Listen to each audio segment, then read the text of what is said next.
In the Perspectrum podcast, we discuss controversial topics. Outside of this context, Michael and I are both working professionals. While doing the show, we are not acting as agents or representatives of our respective institutions, and none of the views that we express reflect the outlooks of our employers. So don't come to my office and throw toilet paper at me. And I don't have an office, but don't come to my cube.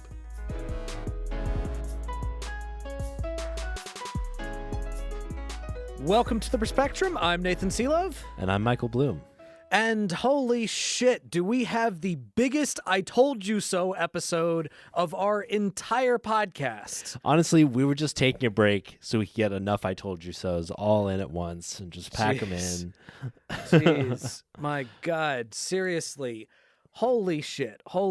So it's all about Trump today, and it's all about I told you how horrible he was going to be. To be fair, he told us how hard. Like, we didn't predict anything. We just were just like, yeah, this guy is a liar, but he seems like he's going to stick to these promises. Yeah. No, he fucking told you who he was going to be. So we're basically going to split today's segments up into Trump's unconscionable fascism on social issues and his unconscionable stupidity and potentially even corruption on economics. Just, man, this is a dark time that we live in. This is a dark time that we live in. It is straight up 100% fascism. I mean, Trump was a fascist in his first administration, but he at least had some people that were there that tried to kind of temper some of his worst impulses. Now they're gone. Yeah. It's all just a bunch of yes men. I mean, this week, he basically, after he announced the pause on the tariffs, he had like a cabinet meeting where it was literally just everyone in the cabinet sucking him off. Well, it wasn't literally that, but like they're all just like, oh, you're just so great. Oh, God, I love you, Donald. You're doing so great. You're just so smart. I love your leadership. Oh, Donald, I love you so much. You're so handsome and you're so skinny and you look great in jeans. Like, oh, my God, it was the...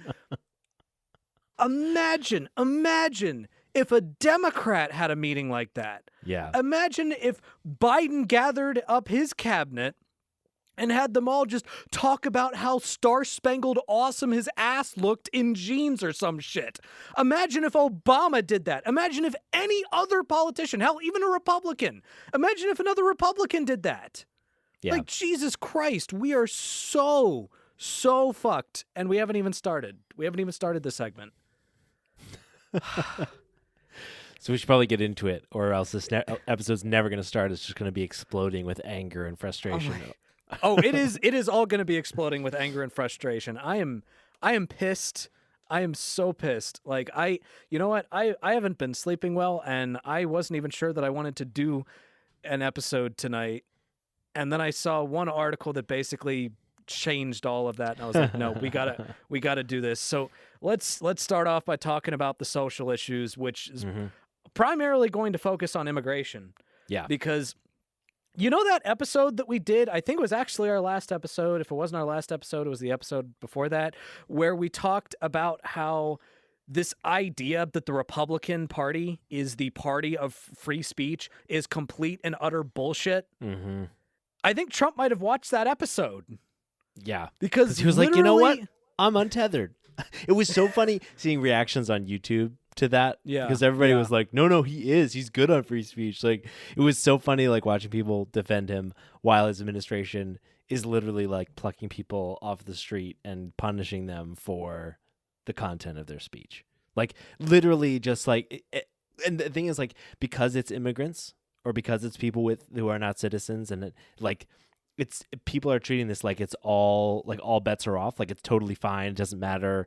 They don't have, like, the same or many of the same rights as the rest of us. And it's just so absurd and so frustrating. The number of stories about activists and stuff that have been specifically targeted clearly because of their activism is stunning.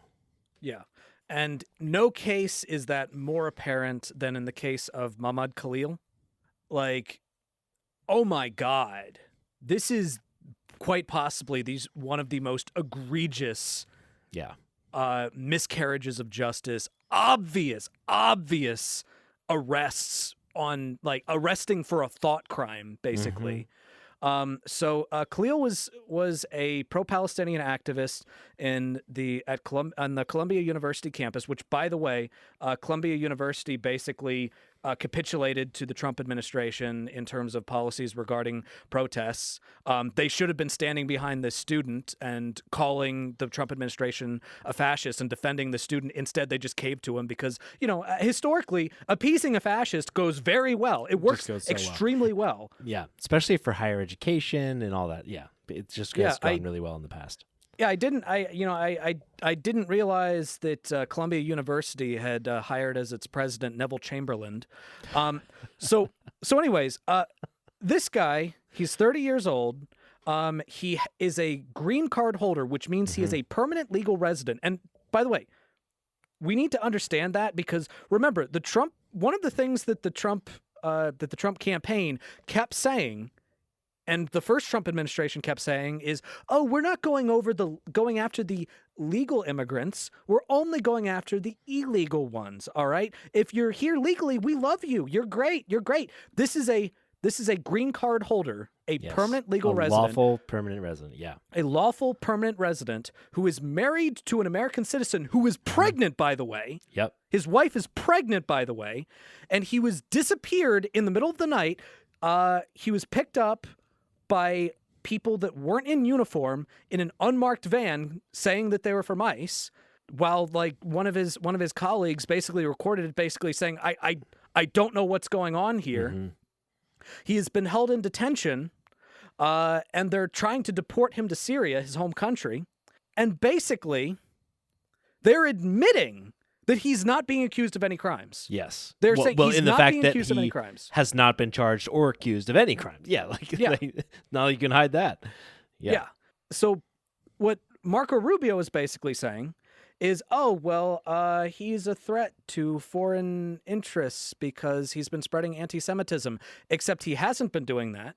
He's actually one of the activists who has even called out anti-Semitism in the pro-Palestinian movement, which, is a problem. Like, it is absolutely a problem that we've acknowledged on this pod, that there are definitely some facets of the pro-Palestinian movement that are anti-Semitic.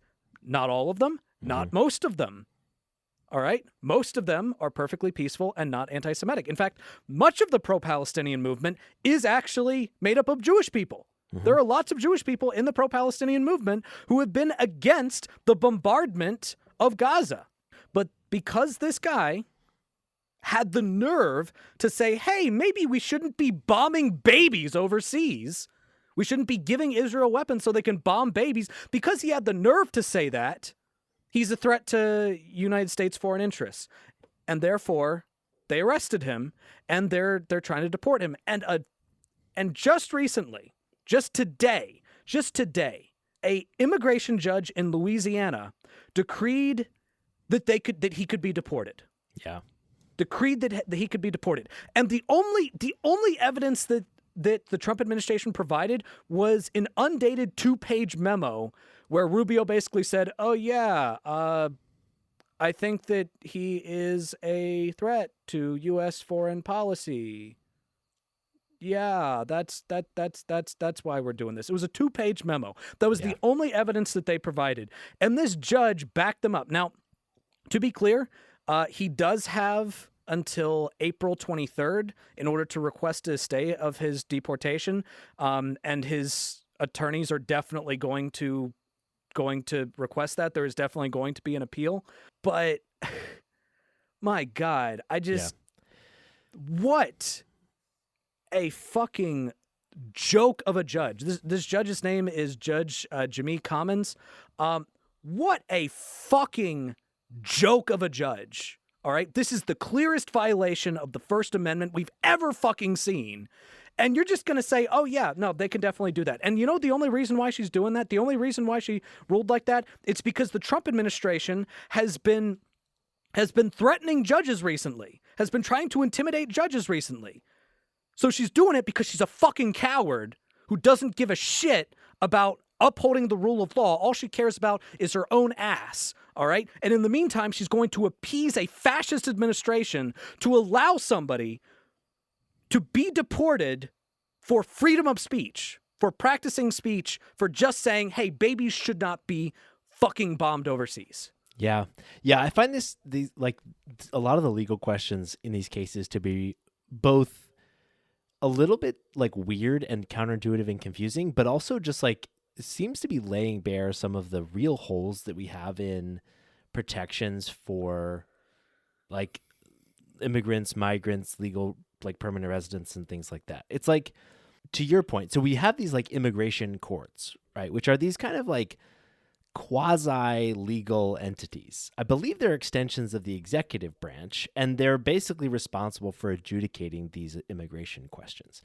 So not really necessarily part of even the judicial branch, but like an executive kind of function for making these adjudications, which is super fucking weird. Now, I don't know if this particular court is an immigration judge or a real judge, but I think it's an immigration judge. Yeah, but ultimately, judge. it's like a weird position for these people to be in, where they have like half in and half out protections from like the legal system. And like in this particular case, Rubio is relying on this law that was implemented in the 1950s called the McCarran-Walter Act, and or the Immigration Nationality Act of 1952. Basically, it gives the Secretary of State this authority to like just decide that non-citizens present in the United States can threaten our country's foreign policy goals, which, like, to your point, Nathan, it seems overly broad, but most importantly, it seems like it has no mechanism to prevent the law from running afoul of other rights, which is why this whole legal situation seems so weird and like disappointing, and also just like it seems like there are some huge gaps in this system, because we basically, like, it is true that non-citizens in the U.S. have rights under our Constitution, rights to due process, like, yes, freedom of speech, like there are rights under our Constitution. And so, and like at the same time, like something like free speech, to your point, that's a very like highly protected right. It's a right that's protected from government interference, not even just like overt government interference, but things that could even have chilling effects on free speech. And what would be a chilling effect on free speech if not potentially removing someone from their place of permanent legal residence? Yeah. And yet there seems to be this weird case where they've got laws that basically say, at the same time as these people have constitutional rights, that these people have essentially no rights at all, that the Secretary of State can make whatever determination he wants. So like, I really don't understand like what kind of legal gray area these poor people are falling into, but it seems like, but it seems like no one really knows, honestly. Yeah. Like, it seems like judges are kind of making these calls, and they have these huge implications for these individuals, and it's kind of being decided on like these ad hoc case-by-case basis, which doesn't seem at all like what we would have to do to protect people appropriately. Yeah. And one thing that you need to understand is it doesn't really matter what old law they use to justify it. Whatever they try to use to justify it, it's unconstitutional. And the Constitution is the supreme law of the land, which means that if you are going to say, oh, this law gives you the authority to do that, well, then that's an unconstitutional law. That's what it seems like to me. It's just an unconstitutional law. And let me tell you, let me say something that is just really fucking disappointing to me as an American. There's a friend of mine, and I'm not going to give any major details because I want to protect them, but there's a friend of mine who is actually trying to become a citizen of the United States right now, and has been trying to for a while, has been going through the legal process. And like during the entire process, I kept bragging to them about how amazing freedom of speech is, because they're from a country that doesn't really have freedom of speech, that is not a country where you can actively criticize the government. And like, I was talking to them about how great it's going to be when you come to the United States, and you know, you can say whatever the fuck you want about the government. Mm-hmm. Like, I was telling this person that, and I've been saying that for the last few years. And you know what I did recently? I sent that person, I told that person, do not say anything political.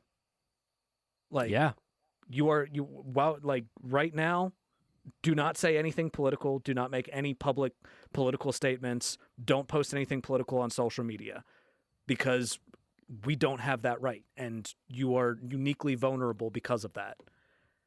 And the fact that I had to, this thing about America that I had been bragging to this person about, I then had to tell them, don't do that.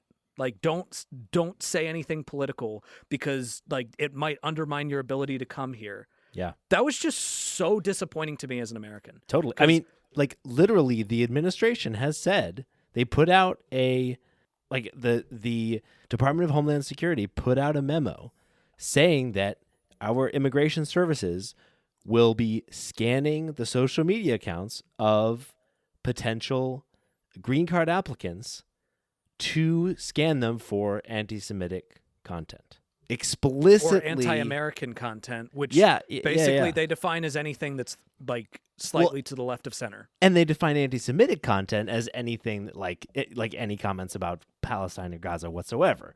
So it is literally a content-based perspective that our government has on allowing people into this country based on the content of their speech. It's pretty stunning. And I don't think that aspect of it is getting like all that much attention. Like, people are really focusing on the inhumanity of it, because especially in combination with some of the other stories that are going on in this administration's inhumane treatment of and frankly just like unlawful treatment of migrants. Like, I think a lot of the intention has been on that. But like, I think so much less, like, I don't hear anybody making the point that like these people are claiming to be free speech advocates who are shutting down free speech. Like, it's just not, it's not being like amplified in the way that I would expect. Yeah. Like I said in the free speech episode, the most anti-free speech president that we have ever had. Yeah. And it's like, totally. It's amazing. And the president most antagonistic towards the protection of the law in general. Yeah. And I think that is really coming across in some of the cases that we're seeing from like a group of hundreds of like primarily Venezuelan migrants that have been recently, like, people keep calling it deported. It's not really deported. It's more like kidnapped. Yeah.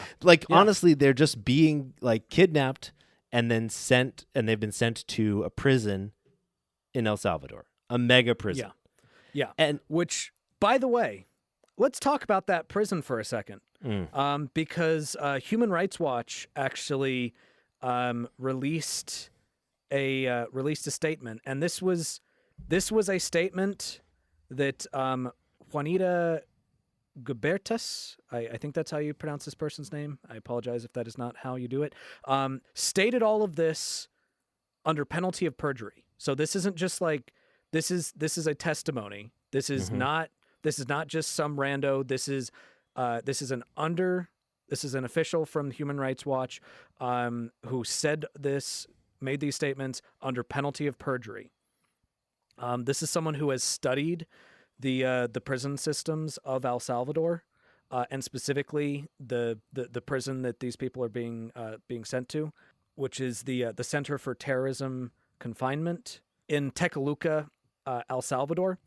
As it stands, about 200 migrants have been sent to this prison. And one thing that we need to be clear about, they were sent there without due process.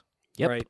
We have no way of knowing if any of them were actually gang members. We have no way of knowing if any of them, if any of them were actually dangerous. Yeah, we don't know what their actual immigration status was in terms of like legal, illegal, undocumented, green card holder, whatever. We don't know any of that. We don't know hardly any of that stuff about these people. In fact, the only due process that was even attempted was a federal judge that ordered the Trump administration to halt the planes that are deporting these people, which they ignored. They totally ignored. Yeah, this judge like gave them this order, ordered the planes to be turned around, and basically their response was, well, you didn't write it down, which is a not legally relevant factor, and the planes were already over international waters, so no jurisdiction, which is not true. So, like, if anybody's also like concerned about the looming constitutional crisis here, it's already happened. They've already ignored a federal judge's orders. So, Yeah. just a little fun little side note. But like that was the attempt at due process, and they failed. Yeah. And let's talk about the conditions of this place. So, that Human Rights Watch report says, quote, well, SECOT, which is the name of the prison, is likely to have more modern technology and infrastructure than other prisons in El Salvador. I understand the mistreatment of detainees there to be in large part similar to what Human Rights Watch has documented in other prisons in El Salvador. This includes cases of torture, ill treatment, incommunicado detention, which I believe is solitary confinement, severe violations of due process, inhumane conditions such as a lack of access to adequate health care and food. In videos obtained by visits to this prison, Salvadorian authorities are seen saying that the prisoners are only allowed to leave the cell for 30 minutes a day. Some are held in solitary confinement in completely dark cells basically the entire time.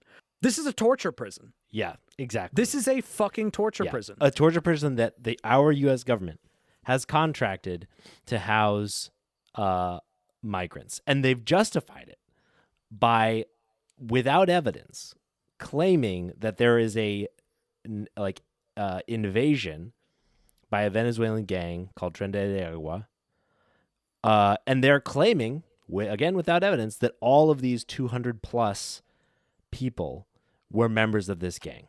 And the evidence that they do provide, and when initially compelled to like produce evidence by the federal judge that they ignored, they basically said, nope, state secrets, we're not telling you anything about this. And like eventually some evidence has come out, and it's things like this person has, like certain tattoos. I think that's the most common piece of evidence. So the Texas Department of Public Safety last year identified, right, a bunch of tattoos that they claim were connected to Tren de Aragua.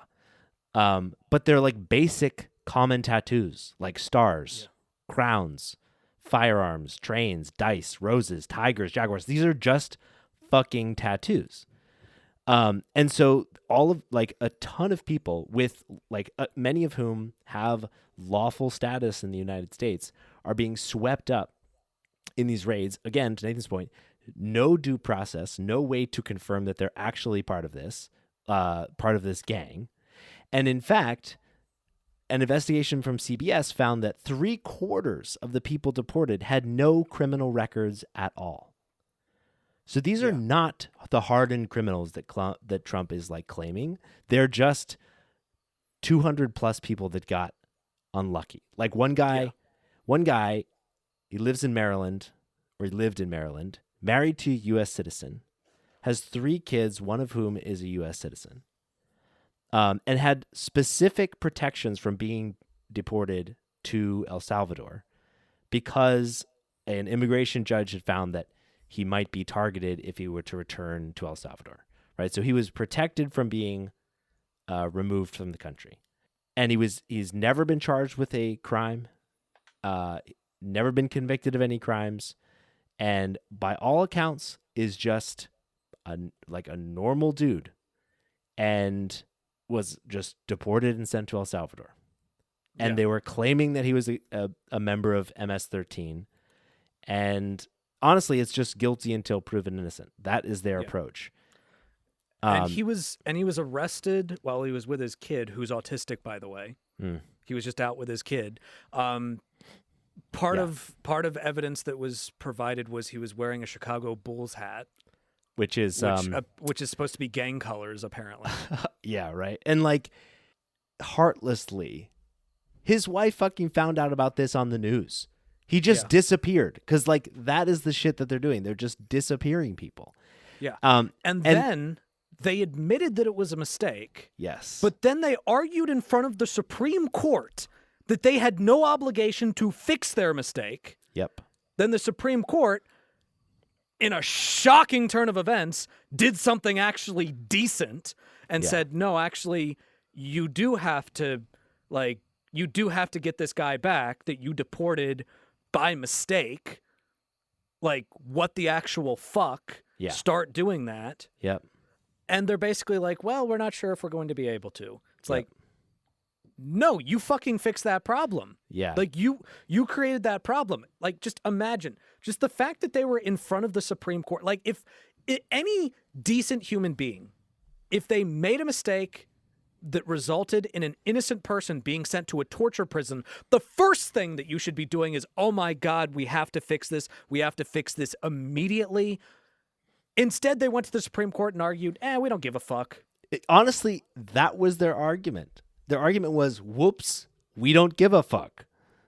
And it's not only is it heartless, but it should be totally chilling to every person in the United States.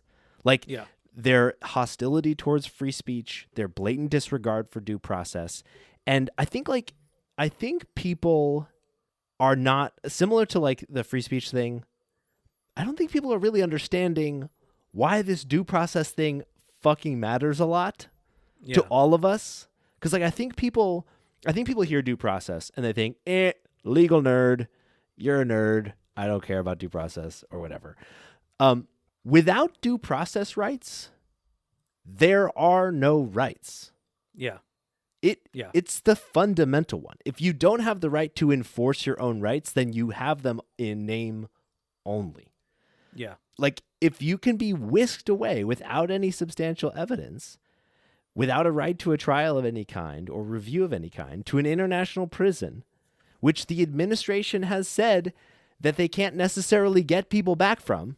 Like, the Justice Department literally said to the Supreme Court, quote, the United States does not have control over the sovereign nation of El Salvador, nor can it compel El Salvador to follow a federal judge's bidding, which is basically saying, yeah, sure, we might have fucked up, but there's nothing we can do about it.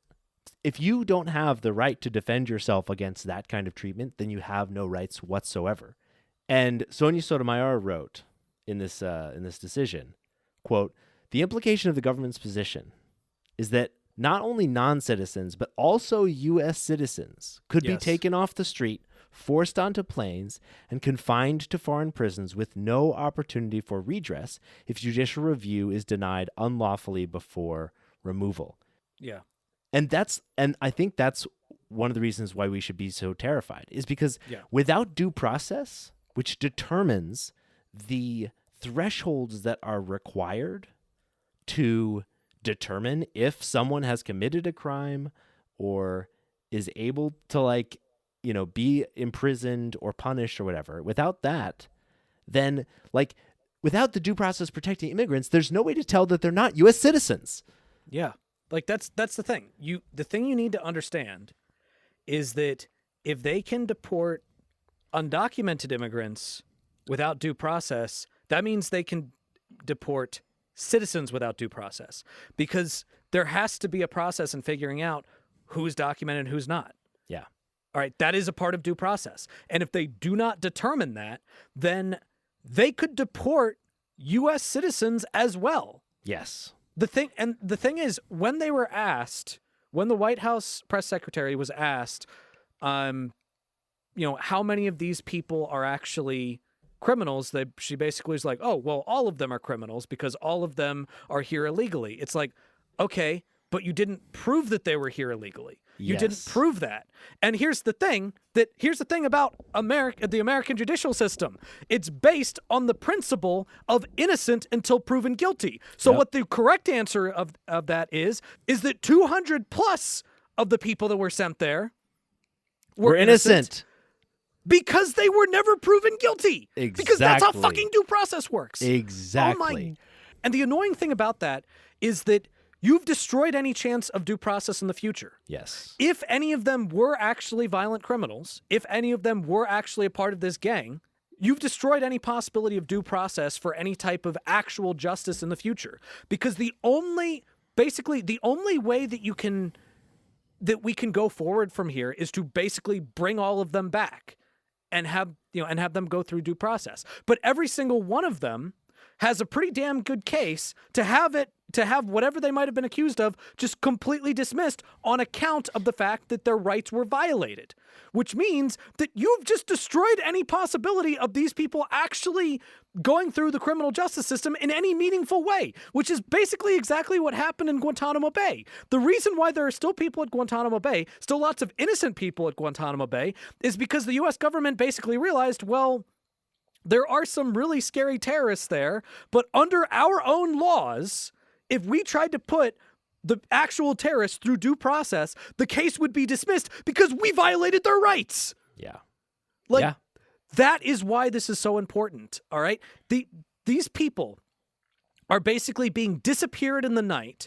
They're having their heads shaven. That's another thing. They shave their fucking heads before they put them on a bus that goes to a plane to take them to a torture prison in El Salvador.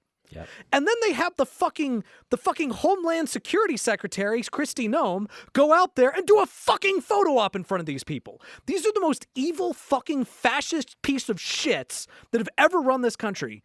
All right? And if you are not pissed, you are not paying attention. Yes. Yes. And one last point. In response to it could be you, it could be a U.S. citizen. So many people will say, oh, that's overhyping it. That's overblown. There's no way. That's not how it's going to work. When asked if there was a potential for sending U.S. citizens to this El Salvadorian prison, Trump said, quote, I love that. Honored to give them, to the country. And when asked about that, Press Secretary Caroline Leavitt said that, quote, the president said, if it's legal, right, if there's a legal pathway to do that, he's not sure. We are not sure if there is. It's an idea that he has simply floated and has discussed very publicly as in the effort of transparency. He's discussed the idea quite a few times publicly, also discussed it privately. So they're literally considering and discussing it publicly and privately, the potential to knowingly deport U.S. citizens to an international prison, which is illegal, but there's no reason to think they would respect that. So not only is there the chance that U.S. citizens would be swept up in this because there's no mechanism to protect them from it, but there's an intention to take U.S. citizens and deport them. And combined with this administration's open hostility towards dissent, which is initially demonstrated against immigrants because they have fewer protections, this should be entirely chilling. I'll be honest. I have thought many times over the last month or two if we should even do the pod. I've literally considered the possibility that it might just be too risky for us to criticize the administration. And if that's not a chilling effect, I don't know what is. And now it's time for a more lighthearted segment, Tips for Good. So Nathan, why do we do Tips for Good every week? Well, Michael, I'm so glad you asked, because we do Tips for Good every week because pretty please, don't you ever feel like you're less than fucking perfect. Pretty please, if you ever feel like you're nothing, you're fucking perfect to me. Wow.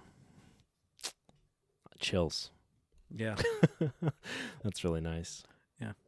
You know, I actually considered for a second doing because I'm still kind of shaking from the last segment, I considered doing a song that was more death metal. And I was like, you know what? No, I'm gonna do it pleasant. It's Tips for Good. Let's do something pleasant. That's nice, because pleasant things make the world a better place. They do. Oh my God, they do.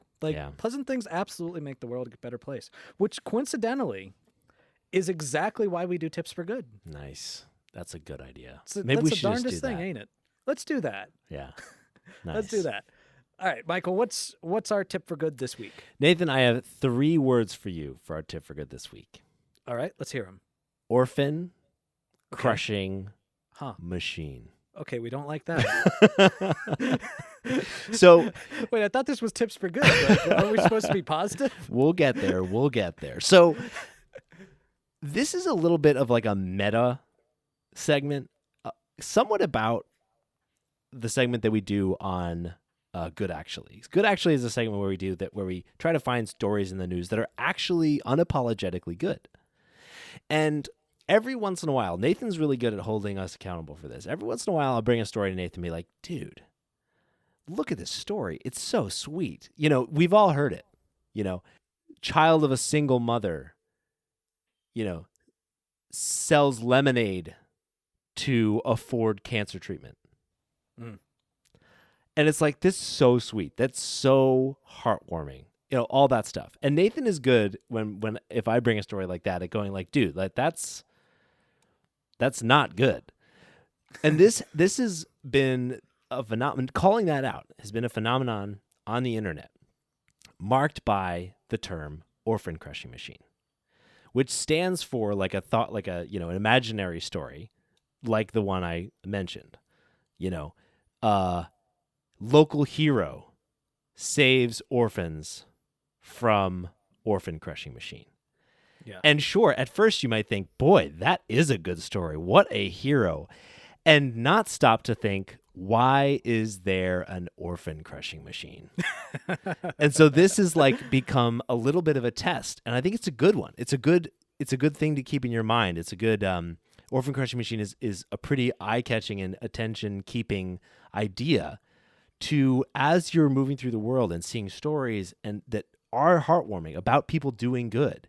Don't forget that so often the good they do is only possible because they exist within a system that is horrible. Yeah. And not recognizing that, not noticing the orphan crushing machine is overall destructive. Yeah. Like, look, in the example of, you know, the kid sells lemonade to afford their mother's cancer treatment. Look, that isn't to say, like, you know, that kid isn't amazing. Yes. Right? But what it is to say is that we should not be living in a system where a fucking child has to sell lemonade for their mother to live. All right. Exactly. We should have a system where our healthcare is a healthcare system that actually makes sense, where it's as simple as sick, help, boom. Like you shouldn't be less worthy of life because you can't afford healthcare. You know, or you know, all these heartwarming stories of like local parents that donated a bunch of money to teachers so that they could afford to actually have school supplies. Like that's not to say that the parents that did that are bad. It's to say that the system that forced them to do that is horrible. And that should be the focus of the story. Like the focus of the story should be, holy shit, why are we not giving teachers the resources to actually have decent supplies? Yep. It's in the search for good news.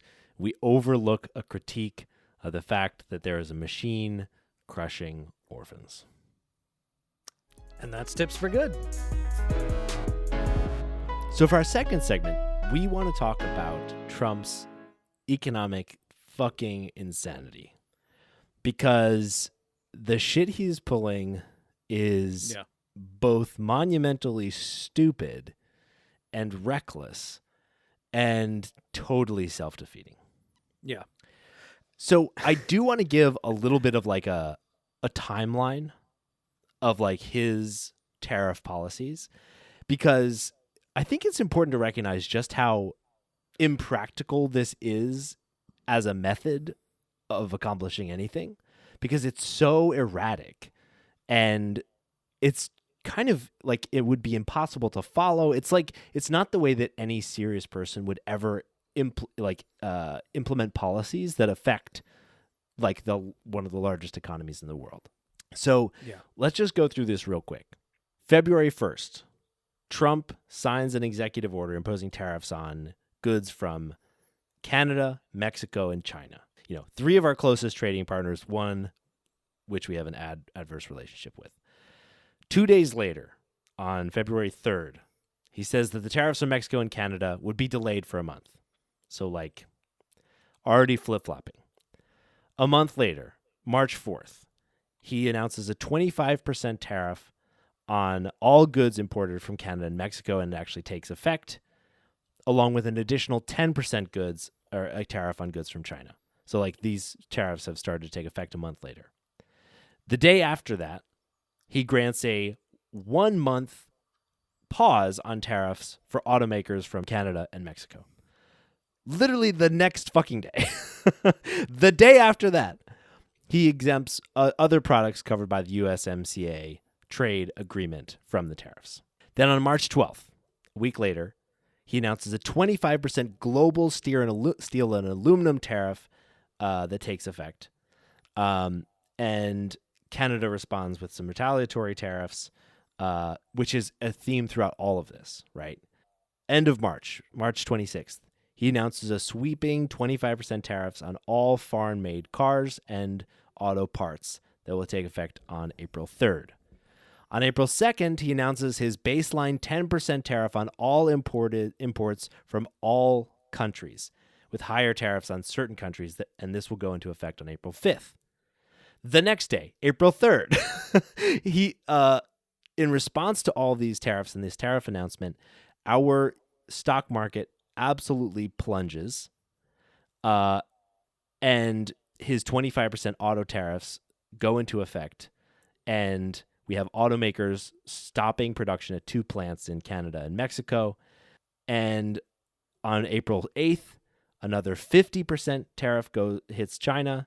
On April 9th, he then raises that 50% tariff to 84%. So now China is at 125% tariffs plus another 20% fentanyl tariff. So they're currently at 145% tariffs on all of their goods, right? And then he announces a pause on the worldwide tariffs, just down to that 10%. So not like a bunch. He announced a bunch of super high tariffs on a bunch of different places, and now it's just down to that baseline 10%, except for China. And so those tariffs are paused for 90 days.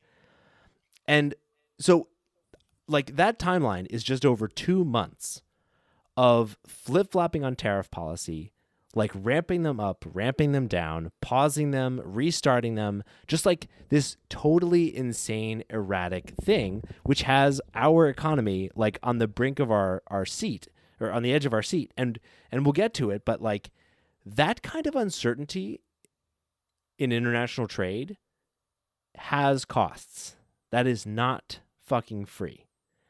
But one thing to call out as well, I think it's important to note that when he paused these super high tariffs on a ton of countries and went down to just the baseline 10% tariffs, that didn't actually help our tariff rates all that much. So according to Bloomberg Economics, the U.S. tariffs before the pause were on average 27% across all imports, right? Which was the highest tariff rate in more than 100 years. And then after the pause, it was just 24%. Still the highest tariff rate of the last 100 years. So there was this big reprieve in our economy. Everybody breathed a sigh of relief when he paused the tariffs, which had almost no effect because we still have this baseline 10% tariff rate, right? And at the same time, we have 145% tariffs on the U.S.'s single largest provider of international goods, which is China. This is going to be one of the biggest I told you so moments because he campaigned on tariffs. He campaigned on across the board tariffs. Yep. He also campaigned on lowering grocery prices. And we kept saying over and over again on this podcast that the absolute dumbest way that you could possibly go about lowering inflation is through the use of tariffs. Because here's the point of tariffs. All right.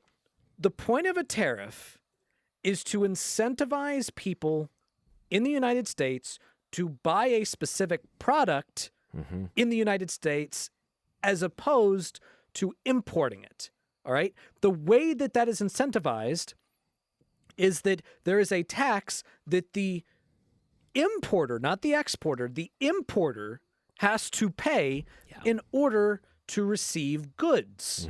So when CVS imports tchotchkes, they pay the tariff on the tchotchkes that they import. Exactly. Now, in some cases, targeted tariffs might actually make sense. If you are trying to somewhat, manipulate the free market a little bit, which, by the way, obviously, the Republican Party of free markets. If you wanted to try to manipulate the free market a little bit, things like if you want to help a new industry start in your country, exactly, you might put in tariffs to they're gonna have higher costs when they first start out, so you're gonna tariff other goods to temporarily help it start. Yeah. Exactly. And sometimes that does make sense. Targeted tariffs can make sense. This isn't to say that tariffs are never a good thing. That tariffs can never be a good thing. We're not like Mitch McConnell, who just on principle doesn't believe in tariffs. But and there are other reasons why you might want to have tariffs as well. Again, if you have national security reasons, right? If we wanted to bolster, I don't know, microchip manufacturing, the Chips and Sciences Act, which they gutted.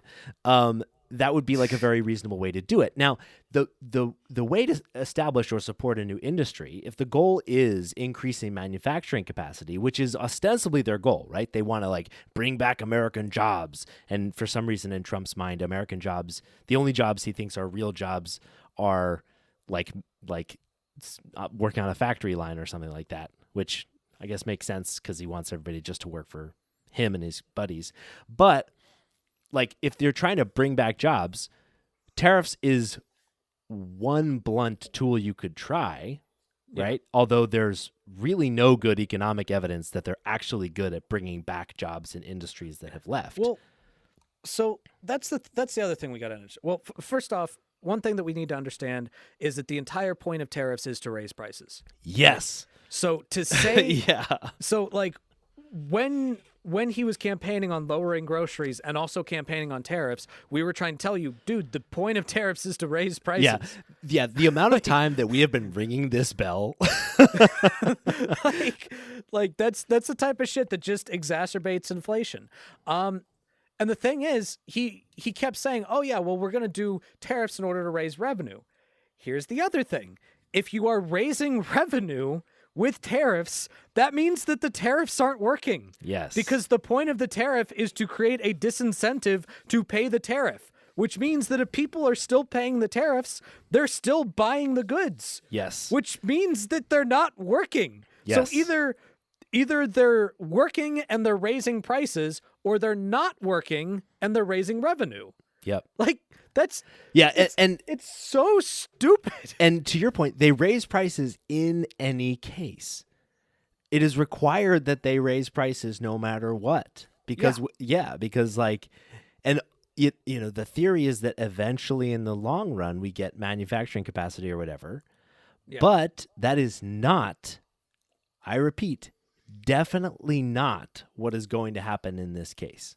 Yeah. And one thing that we need to understand is that in order for a tariff policy to successfully bring jobs back to the United States, you have to create the infrastructure necessary in order to actually have those jobs, meaning you need to start creating factories. You need to have factories. You need to have ways of actually sending those goods, of actually transporting those goods. And in fact, there have been various cases in which factories that had previously been planning on being set up actually delayed being set up because of the tariffs, because in order to set up those factories, they relied on imported goods. And now they can't afford to set up because of those because of the cost of imported goods. So it's actually it's doing the exact opposite. Yeah, dude. Not only is it doing the exact opposite, And it will continue to the exact opposite. I'm about to walk you through exactly why I think that's the case. If these are not like fully reversed, right now they're on like this temporary reduction, which is only like a net 3% reduction on an average import like tariff rate, but still, if these are not like fully reversed, this will lead to a total economic tailspin, and I'm going to tell you why. So one thing that you would assume one thing the stock market is good at is ingesting a lot of information and reflecting it out as prices, right? That's what like market efficiency theory is. The belief that if we have literally thousands and thousands of really well-educated people all bidding on these different stocks, right, based on how much they think it could be worth, will reflect kind of the wisdom of the crowd in what the stock price is doing.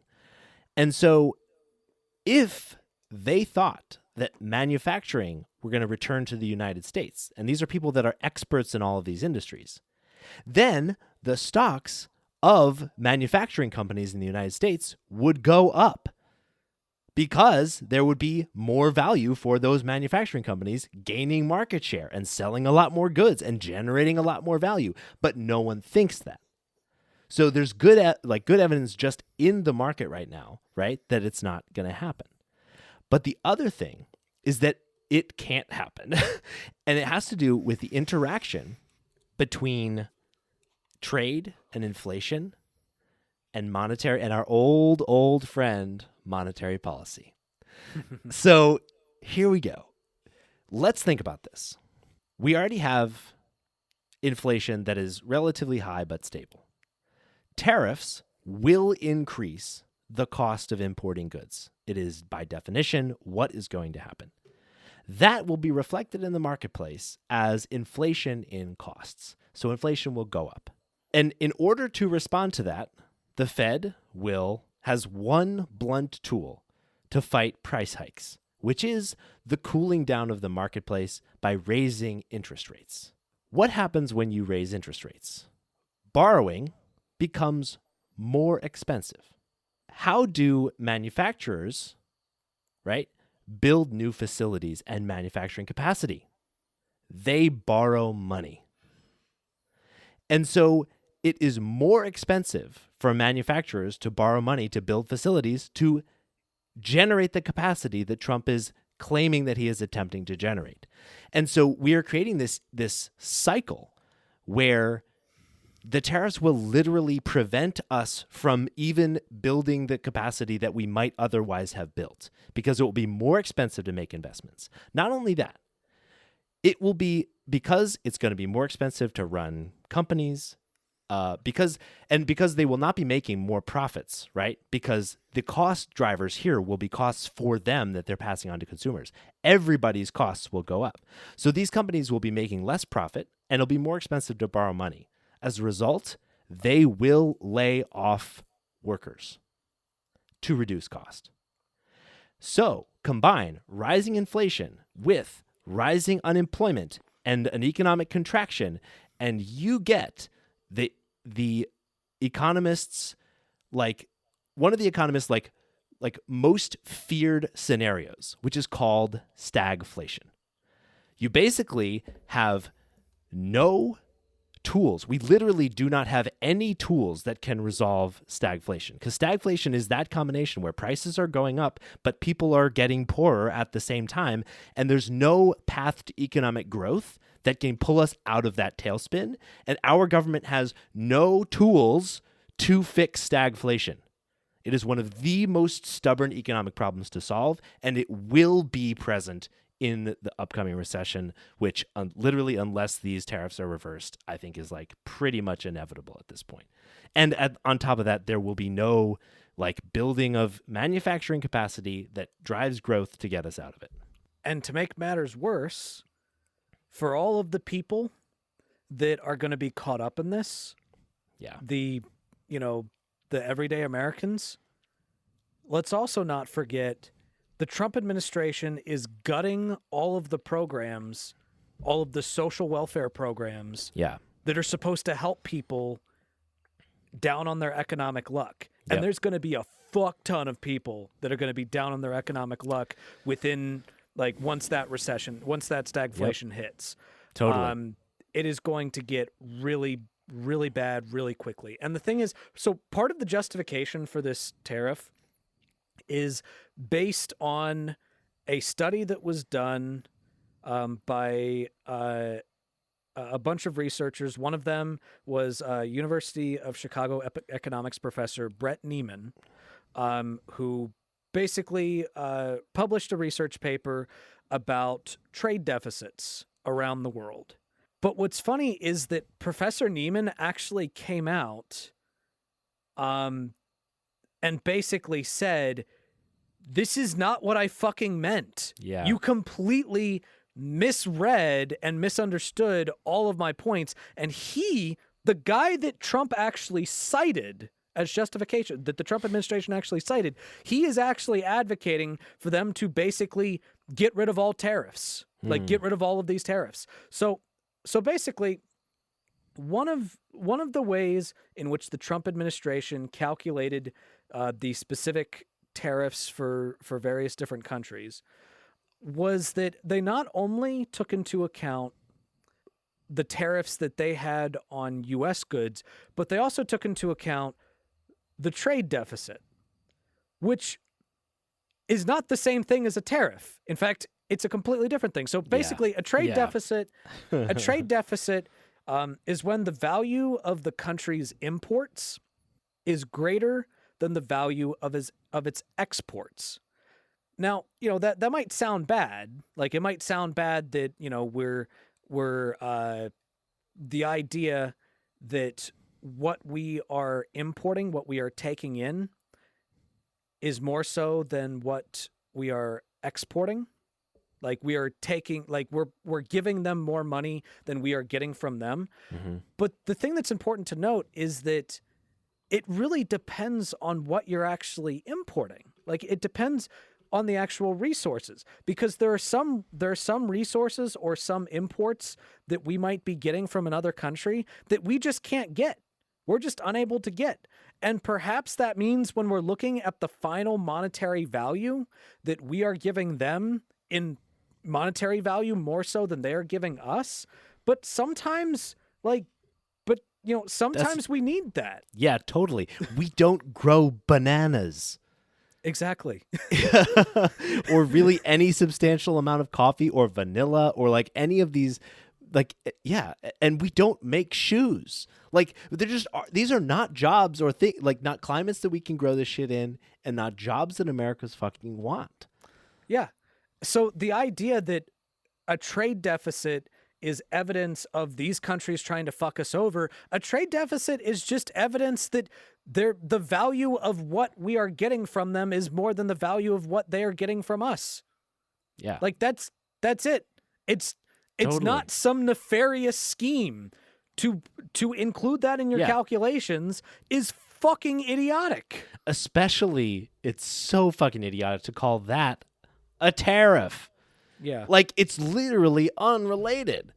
It's totally absurd. Yeah.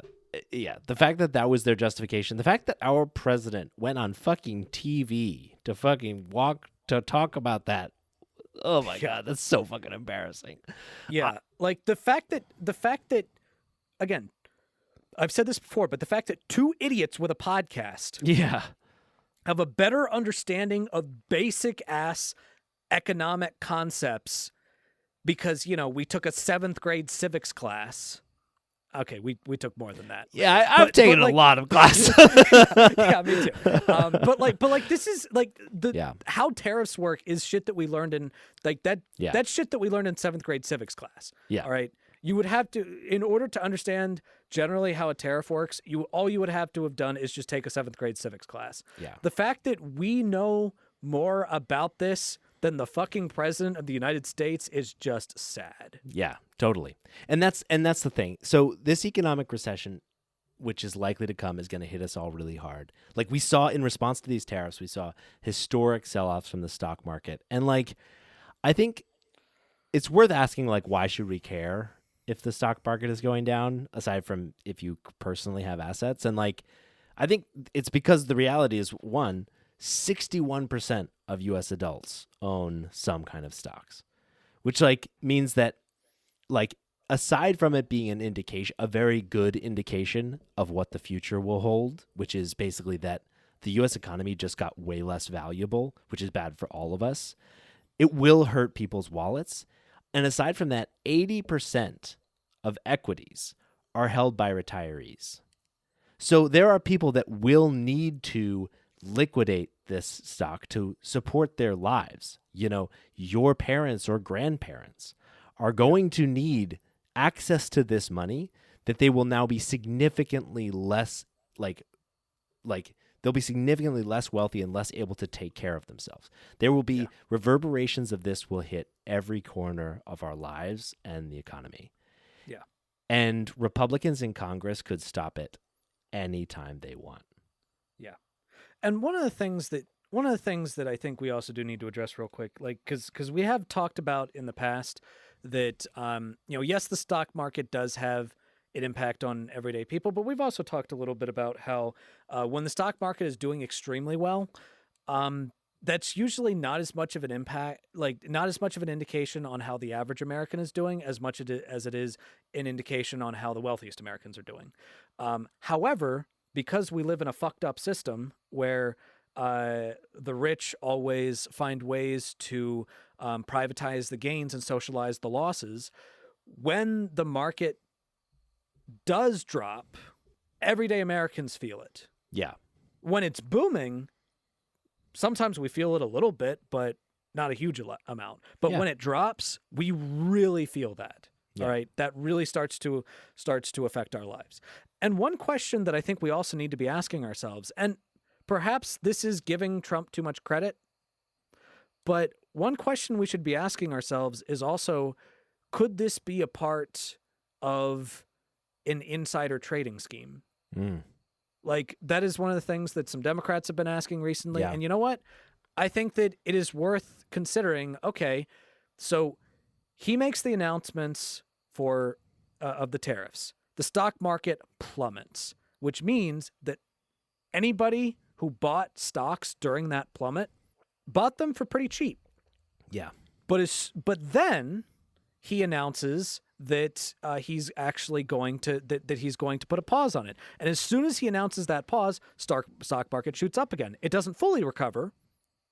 Yeah, and it's dropped down a fair bit since then. Yeah.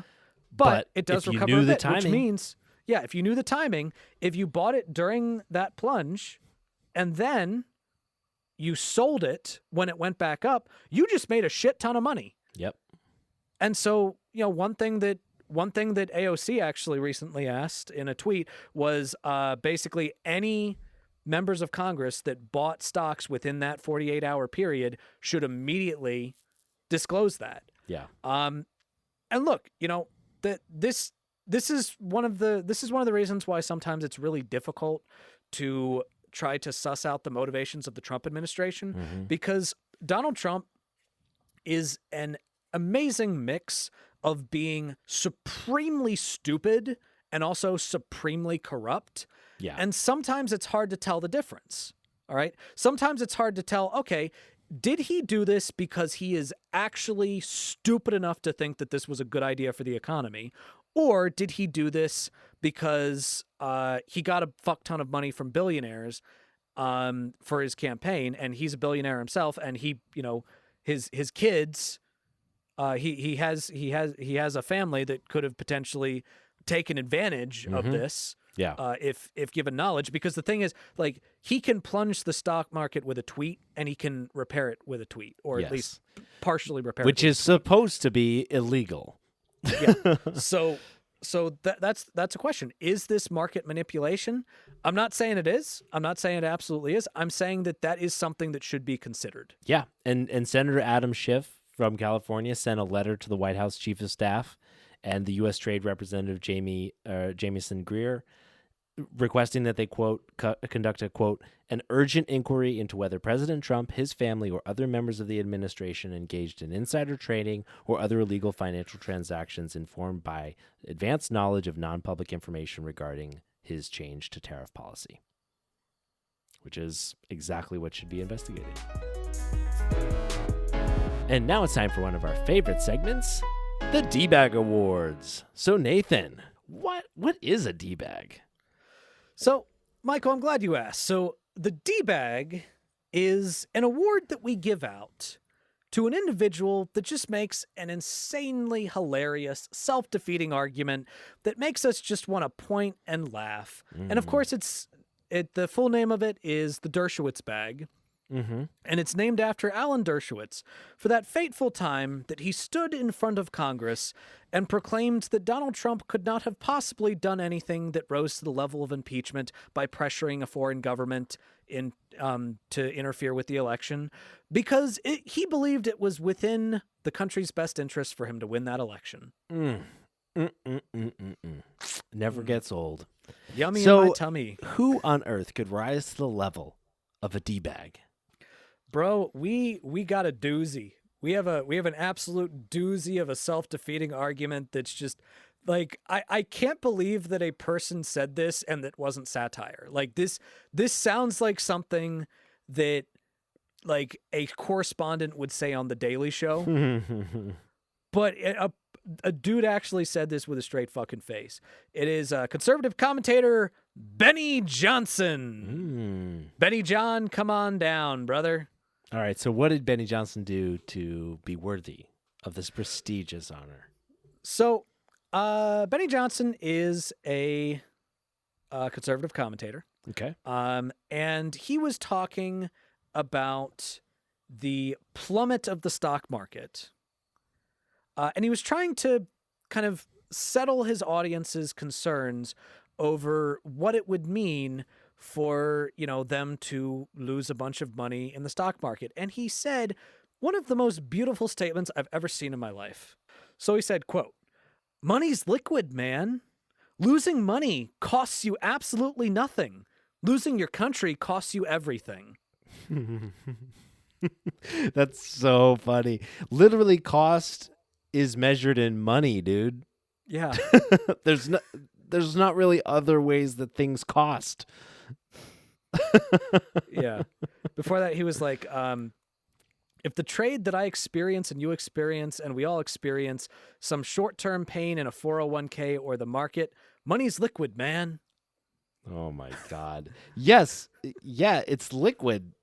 That if you don't have it in the market, it's liquid. If you liquidate it when it was in the market at a lower price, you've lost money. Money is liquid, man. That's so useless.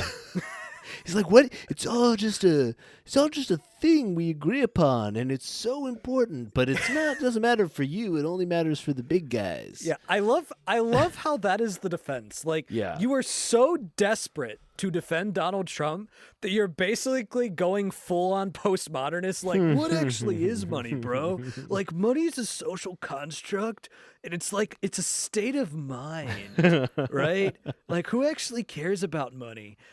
Dude, that's incredible. Money also just like couldn't be more out of touch to be like losing money costs you nothing. Yeah, and to be so out of touch to be like, dude, you don't need money. Why do you guys always care about money? God. Yeah. And while Trump's like, he made $2 billion. Well, and this is the thing. The shit that I've been seeing from various conservative commentators, not just this guy, but like, Janine Pirro was basically like, I'll tell you, I don't actually care about my 401k. Well, of course you don't care about your 401k. You make more in 1 year than I probably will my entire fucking life. Of course you're going to be fine. Exactly. Like this just shows you how out of touch these people are. All right. They don't know shit about what it's like to be a working class American. They don't know shit about what it's like to financially struggle. They don't know shit about what it's like to live paycheck to paycheck. They don't know shit about what it's like to be concerned over how much money you're spending on this month or how much money you're spending on this month. They have no idea what it's like to be concerned about their car potentially breaking down. And like they're so out of touch. They're so out of touch. And they're so desperate to defend Trump for every solitary, stupid fucking thing that he does that they end up saying something as stupid as, Losing money costs you absolutely nothing. Incredible. Like this right here, this time period, I want y'all to realize this time period is going to be a very revealing time period where you're going to really see who the people are that are absolute fucking hacks. I mean, look, Michael and I, we criticize Biden plenty. All right. We criticize Biden almost as much as we criticized Republicans during the Biden administration, like during that time period. I've criticized Bernie Sanders, despite the fact that I love Bernie Sanders. All right. I've criticized him for stuff. I'm willing to criticize him when he does stupid shit. I'm willing to criticize any Democrat when they do stupid shit. All right. The fact that you are bending over backwards to defend a guy means that you're not a commentator, you're a propagandist, all right? You're a sycophant, you're an ass kisser, and no one should take a goddamn thing you say seriously. You might say he's a D-bag. You might say that. So congratulations to Benny John for getting this week's D-bag award. And now we'll end our show as we usually do with our highlights. So Nathan, what's your highlight this week? So I'm actually going to give two real quick. Okay. I know I don't usually do that, but yeah. one of them is kind of a shameless self-promotion.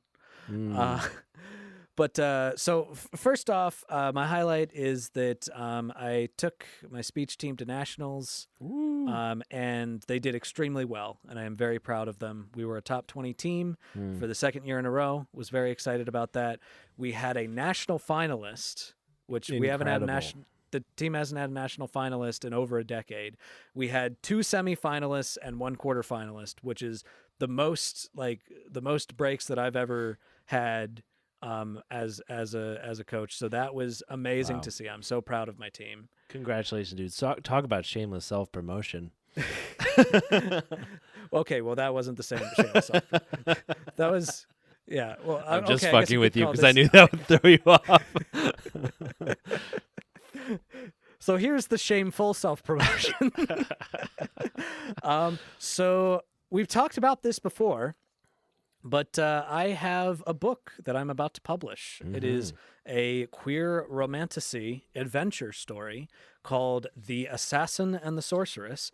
And probably actually by the time this is published, or at least very close to by the time this is published, the book will be published. The release date is April 14th. So if this releases on April 14th, or if you listen to this during or after April 15th, the book will be available. And so, yeah, I'll be a published author. Congratulations, dude. Of romance fantasy. So really excited about that. And you should totally get the book if you like queer romance and adventures and, swords and spells and shit. Like, if you like that stuff, you should buy it. I can vouch. It's really good. And it's a super fun read.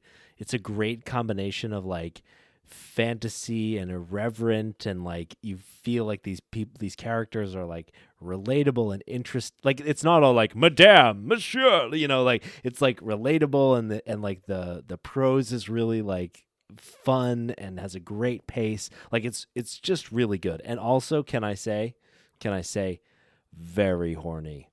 It's a hot book, y'all. Go read it. You'll love it. Go buy it. Nathan, where can people find I've read hornier books. But it does have sex in it. Yeah. I mean, I'm almost at the end. It's had 2 sex scenes so far, and they have been nice. So Nathan, where can people go to buy your book? You can find it on Amazon. Hell yeah. It is going to be available on Amazon. There is the digital copy, the paperback, and the hardback will all be available for order. So yeah, you should definitely go get it. Awesome. Thank you for that promotion. Was that shameful or shameless? I was full of shame. You were full of shame. What about you, Michael? What's your highlight? Mine's perspective, as it often is, given how optimistic I am. But I think we're going to be able to get out and go camping this weekend for the first time this season. So I'm super looking forward to that. It's going to be really nice and beautiful out. Nice. So it's finally spring. Yes. And with that, we'll thank the amazing people that make this show possible. Thank you to our incredible patrons, Jerry DeVaylor, Taylor Bloom, Fade Out Scoop, Kyle Chaska, and Tobias Janssen. And thank you to our editor, Kayla, for all they do to make this show possible. And thank you, dear listener, for listening to The Perspectrum. And you'll hear from us again next week.